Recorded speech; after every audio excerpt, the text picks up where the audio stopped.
بسم اللہ الرحمن الرحیم۔ السلام علیکم ورحمۃ اللہ وبرکاتہ۔ محمد الرسول اللہ صلی اللہ علیہ وآلہ وسلم کے اونٹوں پر ڈاکہ کیسے ڈالا گیا؟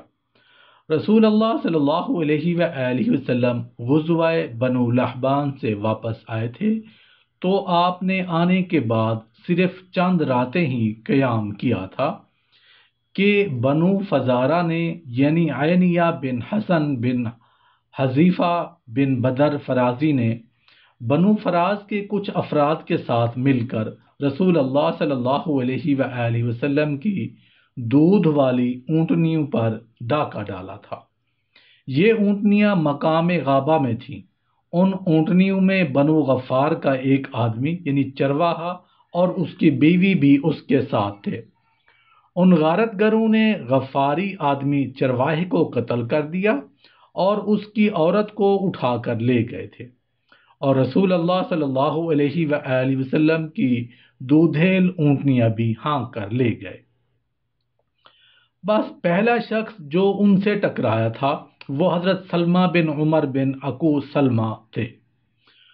وہ اس حال میں دوڑے تھے کہ ان کی کمان بھی ان کے پاس تھی۔ وہ اس دن غابہ کی طرف جا رہے تھے۔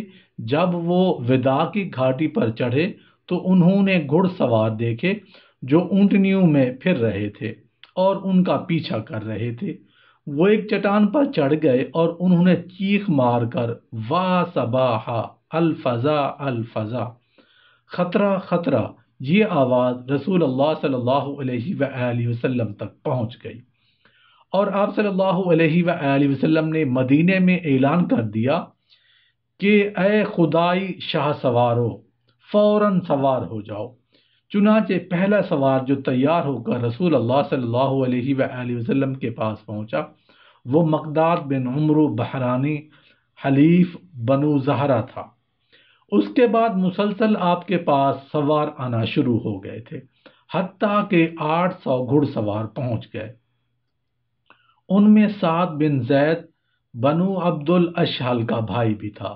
رسول اللہ صلی اللہ علیہ وآلہ وسلم نے اس کو گھڑ سواروں کا امیر مقرر فرمایا اور ان کو ہدایات دیں کہ تم لوگ ڈاکوں کی تلاش اور تعاقب میں نکلو، میں بھی تمہارے پیچھے پیچھے آنا چاہتا ہوں۔ سوار چل پڑے اور ڈاکوں تک پہنچ گئے۔ ابو قتادہ نے جو بنو سلمہ کے بھائی تھے حبیب بن قتیبہ کو قتل کر دیا، اور عکاشہ بن محسن بن عمرو نے اوبار کو اور اس کے باپ کو پا لیا۔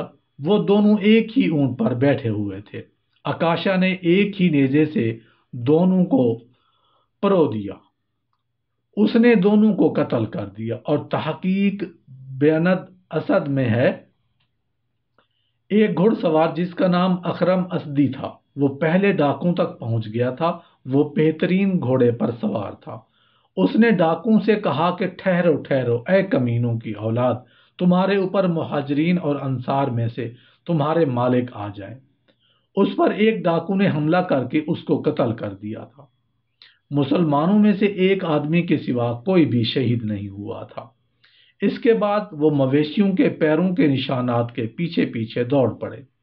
جب پیچھے سے رسول اللہ صلی اللہ علیہ وآلہ وسلم اور ان کے ساتھ جو مسلمان تھے وہ پہنچے تو ابو قتادہ کی چادر دیکھ کر پریشان ہو گئے کہ ابو قتادہ قتل ہو گئے ہیں، مگر رسول اللہ صلی اللہ علیہ وآلہ وسلم نے فرمایا کہ نہیں، بلکہ ابو قتادہ نے اس کو قتل کر کے اپنی چادر اس پر ڈال دی ہے تاکہ آپ لوگ یہ جان سکو کہ ابو قتادہ نے ہی اس کو قتل کیا ہے۔ چنانچہ انہوں نے اس مقتول کو بھی چھوڑ دیا اور اس کے سامان کو بھی۔ اس کے بعد رسول اللہ صلی اللہ علیہ وآلہ وسلم کے سواروں نے دشمنوں کو پھر پا لیا، اور مال مویشیوں کو بھی انہوں نے سخت قتال کیا اور مویشی چھڑا لیے، اور اللہ نے دشمنوں کو شکست دی۔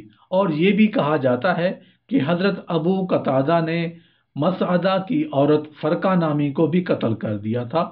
اس دن مسلمانوں میں سے اجدع محوز بن نزلہ قتل ہو گئے اور ان کو اوبارے نے قتل کیا تھا۔ اس کے بعد عکاشہ بن محض نے حملہ کیا، انہوں نے اوبار کو اس کے بیٹے عمر سمیت قتل کر دیا، اور یہ بھی کہا جاتا ہے کہ باپ بیٹا دونوں آگے پیچھے ایک ہی سواری پر بیٹھے ہوئے تھے، انہوں نے ایسا تیر مارا کہ وہ دونوں کے پار ہو گیا۔